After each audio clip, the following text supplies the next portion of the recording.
गोटे बापा सब बेले कही होता कि देख मो पु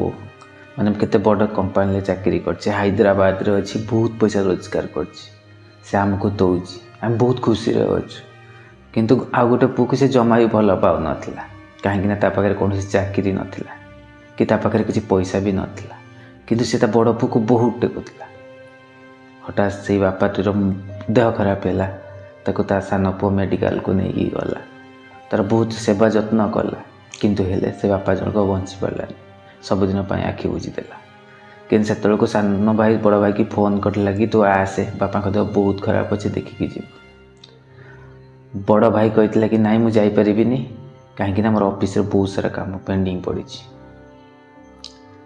बापा सब बेले कहला कि मो बड़ पुओ ही मु मरीगला मुखाग्नि दब सान भाई बड़ भाई को फोन करी कहला कि तू आसे बापा शेष इच्छा थी तो पूरा कर किंतु बड़ भाई कहला मुझे जापरिनी तू से काम करदे। सान पुओ ताकू स्वर्गद्वार नहीं गला और मुखाग्नि देला किंतु मोर गोटे कथा कहबार अच्छी से सान भाई की जो बापा तू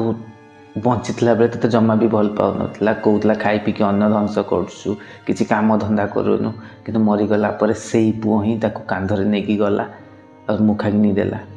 किंतु सब बापा माँ मैंने एमती गोटे पुओ को बहुत भल आ गोटे पुओ को खराब बोली सबुआड़े कही हुआ प्रकाश कर दियंती किंतु से जहाँ को खराब कही ना से शेष बेले ही कम आसी मोर सांग माने मोर कहवा कथा हूँ आमर 5टा आंगुली केबे समान नुह ताले आमर 2टा पुओ केमती समान है से दुई जन को समान हिसाब से देख ना कि जड़े भूल करुच्ची आ जड़े बुझी सारी कि सेटा भूल से बाटर अच्छी जड़े अबाटर अच्छी अबाटर बाट को आने पड़ो